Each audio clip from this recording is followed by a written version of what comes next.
Well, welcome back to another episode of How to Become an Obstacle Buster. I'm your host, Warren Wandling, the show that's dedicated helping leaders and entrepreneurs to overcome their obstacles, build resilience, and achieve success. And I have a great guest, in fact, a returning guest, John Ramstead. Welcome to the show, John. Hey, Warren, good to hear your voice and great to be back. Yeah, thank you. I'm really honored to have you back on the podcast. I think it was episode 12 when I had the privilege first having you back on the podcast. And for our listeners that have not heard that episode, highly recommend that you check out episode 12 because John shares some great insight around leadership and his background that I know will make an impact in your life. But I'm really excited about today's topic, which we're going to talk about your new book. But before we dive into that discussion, John, share with our listeners, for those that aren't familiar with your background, just a little bit about your background and your business.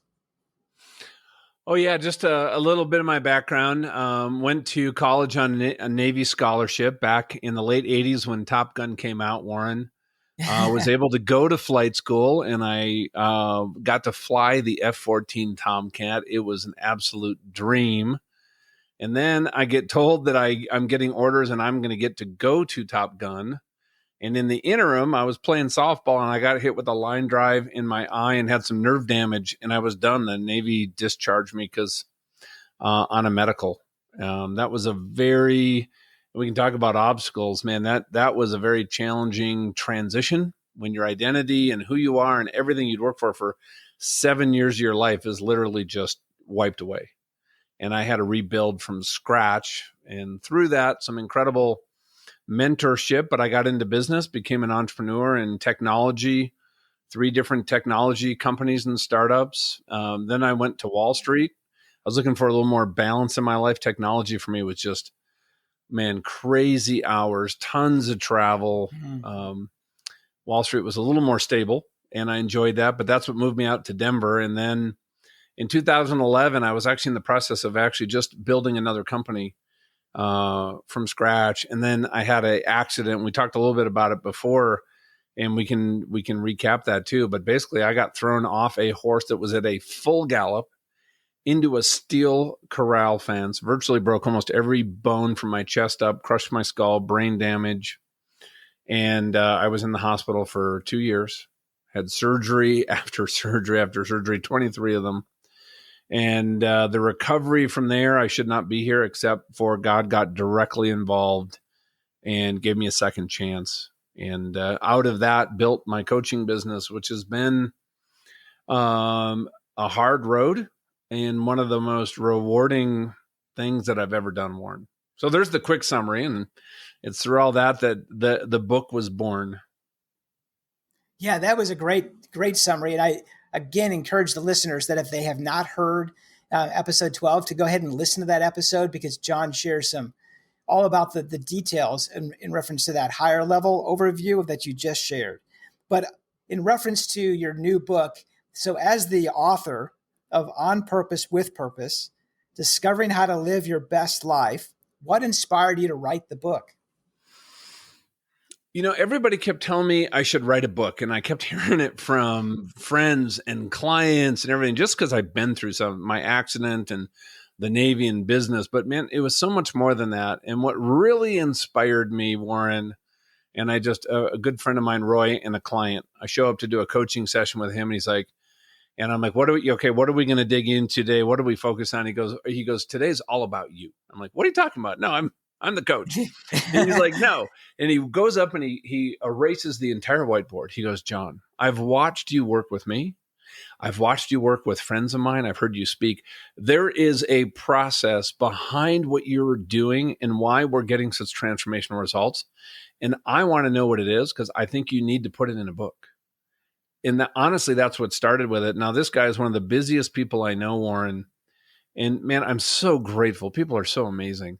We spent 2 hours just brainstorming and putting everything that he and I had done, what I've done with other clients, what I had done, my own personal journey to really move from a place of what I call smoldering discontent. Because I think when you're disconnected with who you are at your best and a sense of purpose, I think just the level of anxiety, stress, discontent. Man, it was easy for me to be a people pleaser. I just said yes to everything. I didn't want to let people down. And man, I was miserable in that place. And I have moved from there to a place of just where I feel like I'm living life fully alive. I know exactly what to say yes and no to. The most important parts of my life are thriving: my marriage, my relationship with my kids, my business, even with everything that's happened. And what came out of that was like, hey, there is a process. I didn't realize I had one until we sat down and put everything up there, and I'm staring at it on the whiteboard going, that could be a book, except I'm not a writer and I have no idea. I have no idea how to write a book, but you know what? It's a pretty good idea. So I walked out of there encouraged, but I really didn't know exactly what to do next. Wow, that sounds like what an impactful session. Certainly, since your client turned the tables on you. Yeah, when that man, I'll never forget it. He's in my dedication. It was a powerful moment. So you had mentioned one thing, which is living fully alive, and I believe that if not every listener, maybe close to 90% of our listeners would love to be able to say that they are living fully alive. So, what do you think is the obstacle that keeps leaders in discovering their true purpose? I think it's one thing, and I think that is the gap between who you see in the mirror, with all of our experiences, our identity, our limiting beliefs, how in touch we are with our core values, and that best version of ourselves, Warren. Because here's what I found before the accident. I was really on purpose, I would say, when I was in flight school, pursuing my wings of gold, to become a naval aviator. When I lost that, I didn't know how to connect what I did to like meaningful work, to a big worthwhile dream or goal that I was aiming toward in the future. What I was doing was just being busy trying to do more to build me, my resume, my bank account. I was honestly trying to meet the expectations of others, if we're just being really candid. And that whole sense of purpose was absolutely elusive. I couldn't find it. I felt like it was buried treasure, and I was not equipped to or not worthy of connecting to it. And after that accident, as I really focused on really answering to God, it was in a coaching session I had with this amazing coach, Jeff Spatafora. And I said, dude, man, I got to figure out how I'm wired, and then I can figure out what I'm wired for. And he goes, what if you asked yourself that a little bit differently? And he said, what if you asked yourself, hey, how did God wire you? And what does he see when he looks at you? And what did he wire you for? Now, that might sound like a subtle shift, but when I realized how enormous the gap was between the person I saw in the mirror and that best version of myself, I realized that is where all that stress and anxiety and ambiguity and discontent came from. And as I closed that gap, here's what happened for me is not only did all of those melt away considerably, virtually gone in my life, but it was like the fog cleared and my purpose and what I was to do next was right in front of me, and it had been the whole time.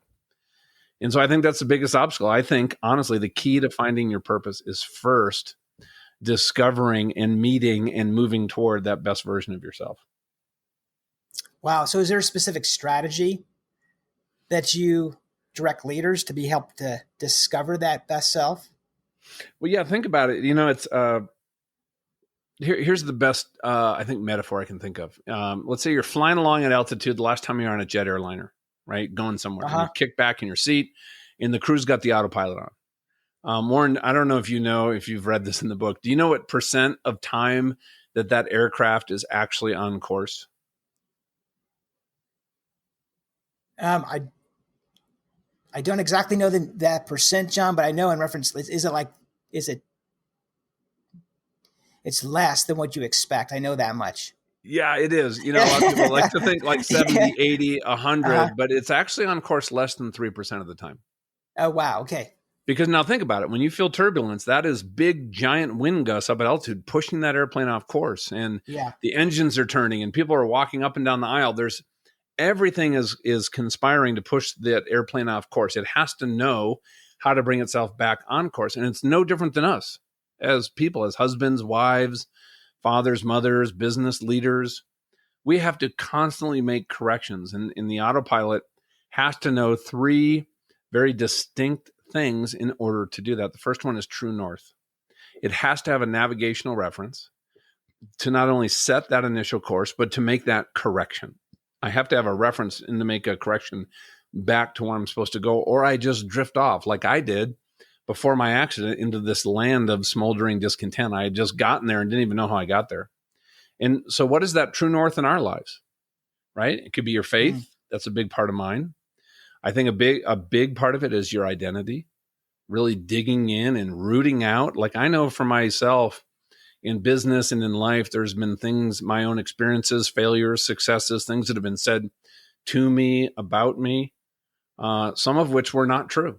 People's opinion of me, but because of maybe who they were, the circumstances, I let some of that stuff in and I accepted some of those lies as truths about me into my identity, which is really our programming. And I realized I had to figure out what some of that stuff was. I needed help to figure out what some of that stuff was so that I could overcome it. Second thing, think about it. You get into your car, you out running errands, you grab your phone. What is the first thing we do when we pull up Apple Maps or Waze? We type in the destination. Yeah. Right. Yeah. Right. It doesn't work. I mean, it's a nice map, but if we're going to go somewhere, we got to tell it where we want to go. And it's no different in our life. What is that worthwhile dream or goal, or what is that short-term, let's say, mission that we're on like right now that's guiding our priorities and our direction? And I think getting clear on our vision, getting clear on our mission, getting clear on what are some of those action items that we need to do, help us to set that destination. And the other thing, and this is like why I don't use Waze anymore. I don't know if anybody out there uses Waze. It gives you the best directions, but here's the problem. Every time I pull that thing up, it doesn't know where I am when I start. And I either have to sit in my car for a few minutes, which I'm impatient, or I take the wrong turn out of the parking lot, and now it adds like 7-8 minutes to my trip, and I'm frustrated because now I'm late for a meeting. It has to know your present position in order to make that correction toward your destination. And it's no different with ourselves. And so getting in touch, I think, with our passions, our core values, our mindsets, and then we can actually really figure out where we're at, who we want to be, where we're going, and make the corrections along the way. And there's this place that I call convergence where all three of these work together. And I'm a pretty simple guy. And coming out of that accident, I only could work a few hours a week. So what I've always done, Warren, is just focus on, hey, what is that one simple, small step that I need to take today to just has the highest probability keep me on that path. That was way too much to work on at one time, but I kind of worked on it in that order that I just shared with you. And all of a sudden, over time, man, things just got better and better and better. Well, I love that illustration, John. First of all, like within the true north, because I know that you use that illustration in your book around your flight experience of being in any flight, that you have to be true north. But I love the illustration of connecting that for leaders to understand their true north. But you also talked about, I think, a critical process, maybe it's in that flight plan, is your identity.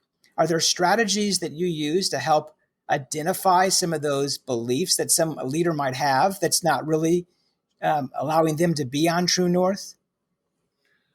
Well, yeah, like here's an example. Part of that identity, I think our passions give us a real clue into some of those elements of our identity that need to be focused on and brought out, that can help us to maybe look and say, you know what, there's some stuff in here that probably shouldn't be in here. Here's an example. A client of mine, business owner, 500 employees, absolutely burned out. We started working together as a coach to actually plan the leadership transition and an exit for him. And this was about our third coaching session. And I asked him a simple question. I said, hey, what are you passionate about? And the first thing that came out of his mouth, Warren, was fly fishing. I'm like, all right, let's write that down. I'm like, okay, well, there's probably some clues in there. What is it about fly fishing? And now for him, he loved being alone in nature. And this is where he'd pray and talk to God and get guidance on big decisions and family things. And I said, would it be fair that you're passionate about spending time in nature and having that time alone with God? He said, absolutely. I said, what else is happening when you're fly fishing? He said, well, you know what? I love bringing somebody with me, my son, a business partner, a customer, and I just get to spend 3-4 hours on the river with them, and I get to mentor them and have these deep, meaningful conversations. I said, is that what you're passionate about? Having meaningful conversations with somebody else, mentoring them. He said, oh my, he lit up. I said, what else is going on? He goes, well, I guide for Healing Waters. It's a nonprofit that works with wounded veterans, brings them in the mountain, teaches them to fly fish and more. And he just lit up talking about teaching these wounded vets how to fly fish who'd never been in the mountains before, never fished, and catching their first fish and taking that picture. And I said, hey, would it be fair to say that one of your passions is to teach people a skill, show them how to master it, or at least use it well, and celebrate that victory, that progress with me? He's like, oh my gosh, absolutely. And when I asked him, I said, are any of those showing up in your role right now as CEO? And none of them were. And here's what he did. And this was the coolest thing, is he said, we worked together to recast basically his role and job description as CEO, transfer the leadership to his direct reports, and bring in his role really to come in and coach, mentor, and equip everybody in the company, because he'd been in this industry for 30 plus years. And it absolutely was a fresh start for him. He didn't quit. He didn't exit at that point. And the company started growing again. And so what those passions were, is just a great place to start, are just these signposts on the road to tell you, hey, what is it at your core that you are just wired to do, and you can go and do well and start to build that confidence that, you know what, I can move toward that better version of myself. Yeah, I love that lining of questions, right? From a coaching perspective of what's your passion, but creating that space that your client is willing to be able to share and go deeper and figure out what's really connecting with his passions. Because sometimes I find that some clients will hold back because they don't want to share, or there's might be fear that might be emerged, because what happens if they fail? Could be a fear that emerges if they really follow their passion. Is there anything specifically of any limiting beliefs that you help clients move through in that process as they discover their passions or their purpose? Well, it's kind of fun because as a coach, what I have learned to do, and this is something we can do ourselves, I really listen to the words and the language that people use, right? Are they making excuses for failing before they even start? Like, I don't know if that would work. Oh, it's always been this way. We could do that, but, right? And you know what? In those are some serious clues to a limiting belief. And here's what I've found is when people can sit down and, people are pretty self-aware, Warren. When I sit down with a business owner, and this is often a question I'll ask them, right? What limiting beliefs do you think you have? What are some of those things that might be slowing you down, standing in your way, or stopping you, right? What are those obstacles, right? Mm-hmm. And usually if I ask that question just like that and repeat it 2, 3, 4 times, we can actually land on what are some of the real obstacles. Now that they're creating their own self-awareness around it, and they start, I'll often even throw in an observation. Like, here's something I've noticed in your language that seems to me like that could be an obstacle. What do you think? Because sometimes they may say, no, that's not it, but that sparked an idea. Now, here's what I found, though. The opposite side of a limiting belief, I believe, is a liberating truth. Hey, it's always been done this way, so we can't really make that change in this big organization, right? What would be, and when I ask somebody, what is the liberating truth that's in there? Right. And they're going to come up with something, if it's really important to them, that all of a sudden connects and speaks to really not only who they are, but what's an important outcome that they want to move toward. And what you're doing is just reframing these things that are obstacles. Like here's one, somebody that was just in their 360 feedback came back as arrogant, demeaning, not listening to people. Okay. The limiting belief is that is who I am, and I don't know how to manage it. Well, what we found, Warren, as we dug into that, a strength that this person has is they're able to look at all the facts very quickly and make a decision. So what they were doing was actually, if I'm at A and I know we're going to end up, let's say, at F, and that's where we're going to land, and that's where the solution is, and I fast forward to F, and I just lose everybody in the room. And so what we did is we turned this, what is an obstacle and how it was showing up, really what it was an overused strength, and say, okay, you know how to do that. What would it look like if you actually, because you're natural at it, but you shared with your team how it is that you process and think and make the decisions the way that you do. So you are listening and you're coaching at the same time so that they can make better decisions more quickly. What would that do for you in your role? Would that free you up to do more of what you're good at? And just in that, reframing a limiting belief, right? That this is, that I'm arrogant, I don't know how to change it, to something that he saw now as a strength that he could go teach people, change the dynamic on that entire team.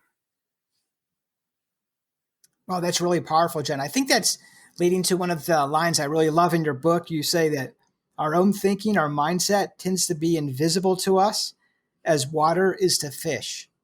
So is that what you're referring to? I love that line. Yeah, that is so true. Yeah. Is that what you're referring to?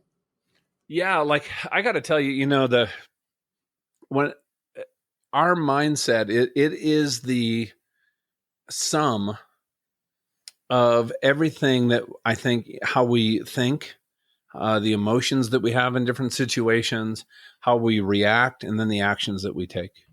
Right? My mindset, maybe if I have a low self-image, one of the things I've struggled with is getting frustrated with people, and that would lead to anger and just being short and snappy.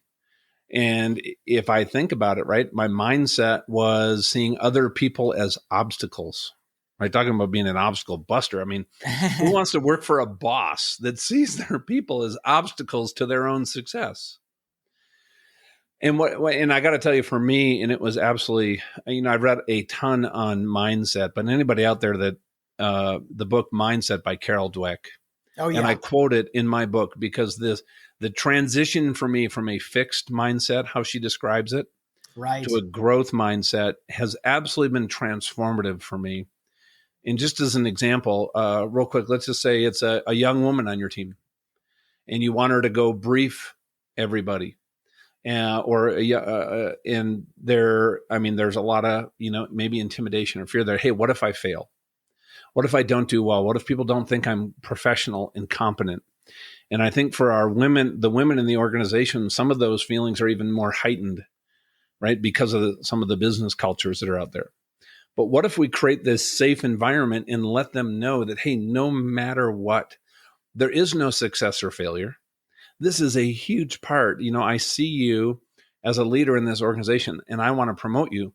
And in being able to operate in that environment and lead a conversation really well and influence people positively, I see it in you. So there is no success or failure. What this is, it's a learning experience. And what we're going to do afterwards, you and I are going to sit down and we're going to focus on two things. Hey, what did you do well? And what did we learn from that so that next time it can even be a little bit better and more influential? So two completely different mindsets. One closes down possibility, makes us focus on ourself, might even reinforce some of that negative stuff we've left into our identity. The other one opens up possibility and turns us into a learner in a place of curiosity versus a place of self-judgment. Yeah, that's excellent. I'm glad you mentioned that with the fixed mindset or growth mindset, because that's a critical strategy for that point of view to understand how you are to be able to grow and to expand with your leadership skills and your mindset, that you actually can have a growth mindset and not be fixed. Yeah. And you know what? There's steps to take. When I first got out of the Navy and I was getting into business, man, remember, this was a really hard transition for me because I was rebuilding everything, my identity, purpose, everything, while mourning the loss of a 7-year career. And this had been a dream of mine since a kid. Mm-hmm. And one of my first mentors, Warren, shared with me, he goes, John, here, the person that you're going to be in 5 years, because he heard a lot of my language, right? It was very self-defeating, low self-image. I was honestly getting out of the military where I had done well. I was completely intimidated in the business environment. Seriously. Wow. I'd be in a meeting and my heart is pounding more than ever landing on a carrier at night. Like this was not my, I was not in my I was element. thinking that's an interesting parallel, landing on a carrier and being in a conference room. Well, because guess what? I knew how to do it. Uh-huh. Right? In the conference room, I didn't know what success looked like. I wasn't good at it. I was the total newbie. But here's what he said to me. He goes, John, the person you're going to be in 5 years is, listen, you're going to start. It's how you program your brain. You're going to have to program some stuff out. And he challenged me to start reading 10 pages a day of books that I have never read before on self-improvement, on mindset, on the neuroscience of the brain. He handed me How to Win Friends and Influence People and said, start with this. And since then, now it's been 25 years. I have read, Warren, 10 pages a day. To this day, it's hard for me to read now after the accident with my blindness, but I listen to 2 or 3 audiobooks easily every month, plus podcasts. And, 25 years of just stuff coming in my head, all of a sudden it's there and it's accessible for me to help other people. And the other thing, and this is before the Jim Rohn quote was popular about, remember you're the 5, what are you, the average of your 5 closest relationships? Correct. Yeah, exactly. But he sat down with me and said, John, you're getting out of the Navy and you have a lot of friends that are in the Navy. You've had friends that get out of the Navy and they're willing to, get a certain job. But he goes, you're on an entrepreneurial path. And you have to have an association of people that are 2, 3, 10 steps ahead of you. People that you can go share your big dreams and goals with and won't roll their eyes. They might even challenge you and say, dude, you can do that on your own. Where's God fit in this one? Right? Mm-hmm. People that you can go and that are focused on making a difference, having a great marriage, having a healthy relationship with their kids, that have been willing to put in the work to build all this stuff in their life. Now, that doesn't mean you need to kick all your friends to the curb. I'm not saying that. But you need to go start intentionally spending time and building relationships that people that are already on the path or they've gone where you want to get to yourself. And I got to tell you, getting out of the Navy and getting to business, that was hard to find people like that at first, but I did. Here's the other thing I found about kind of seeking out mentors and relationships to have an influence, Warren, is all those folks that we tend to look up to, other people helped them when they were new, when they were struggling, when they had their huge victories. And I heard, Rachel Hollis speaking at a conference. She wrote that bestseller, Girl, Wash Your Face, if you remember. And I love what she said. She goes, hey guys, it took me 12 years of hard work and incredible mentorship to be an overnight success.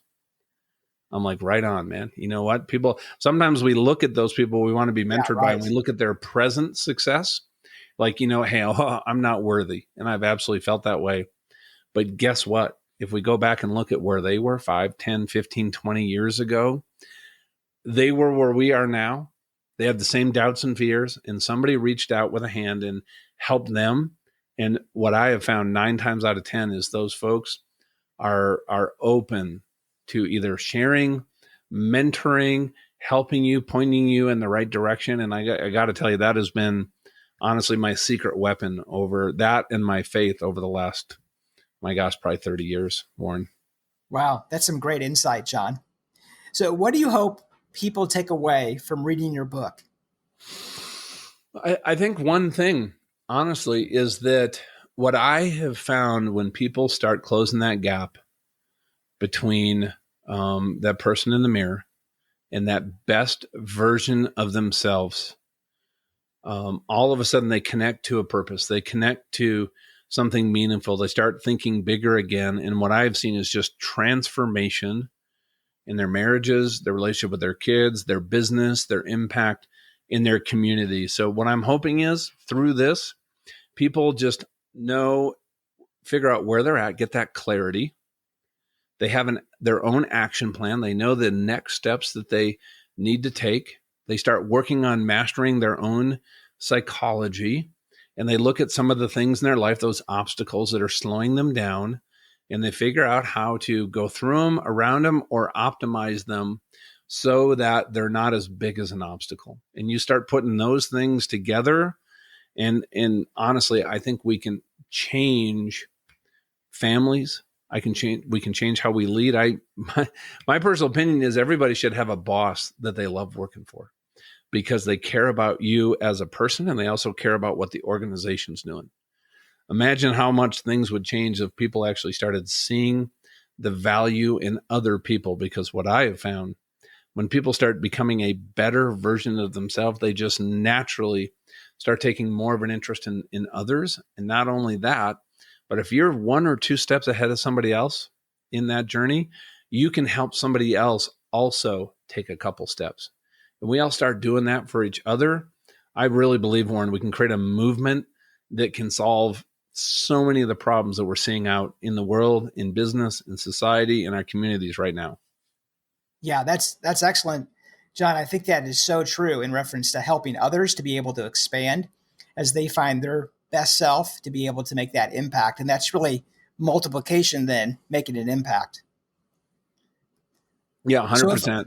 if our listeners, I know they want to get a copy of your book, what's the best way for them to be able to do that, to get a copy of your book when Just it's go released? to our company is Beyond Influence. So just go to beyondinfluence.com/book, or just go to Amazon, Barnes and Noble, Books a Million, anywhere where you buy books, and just search for On Purpose with Purpose by John Ramstead.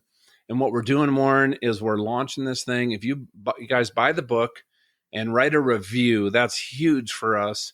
Let me know. You can just connect with us on our website or shoot me an email. And what we'll do is the audio book is in production right now. We're going to send you the audio book for free for anybody that's written a review. Plus, we're going to send them our course on discovering your core values, which is our most popular course. We charge $500 for it, and we're just going to give that to everybody who's helps us out and writes a review for us. Wow, that's excellent, John. I'll make sure those links are in the show notes. Awesome. Thank you, buddy. I would really appreciate that. Anybody listening, that'd be huge. This is our first book, and this is all new to us, and we're having a blast, and we're going to see what happens, but I think we're on a good path. Yeah, well, thank you so much, John, for being back on the show. I really enjoyed our conversation today and sharing with our listeners more about your new book. Well, thank you for having me on, Warren, and also thanks for what you're doing, man. It's those obstacles that get in our way, and oftentimes what I have found in my life, those obstacles were created by me. Mm-hmm. And maybe just a final thought is, that inner game determines that outer game. When we work on those inner game, what I have found, a lot of those obstacles just honestly fade away. And man, that is a fun place to be. Yeah, that is so true, right? But the inner game, sometimes it's not as easy to measure per se, and it's easier to go to the task side or the technical side, thinking that that's how we're going to solve that obstacle, overcome that obstacle. Yeah, man, it happens all the time. I think it's, especially in business, kind of how you're wired. What but I think you and I have both found with what we do and who we work with is, you work on some of those. I think some of those what used to be considered soft skills. Harvard has recognized this, Stanford, Wharton, that has actually now become the hard skills of business, especially as we're incorporating these new generations into the workplace. When we work on ourselves, especially if you're a Gen Xer like me, making a few changes can just supercharge your ability to have a positive impact on others. Yeah, that's excellent. Well, thank you again, John, for being on the show and sharing your insights and strategies, helping our listeners to overcome their obstacles, build resilience, and achieve success. My pleasure, buddy. Thanks for having me. Thanks for the work you're doing. Yeah, you're welcome, John. Well, this is your host, Warren Wandling, saying, until next time, be resilient.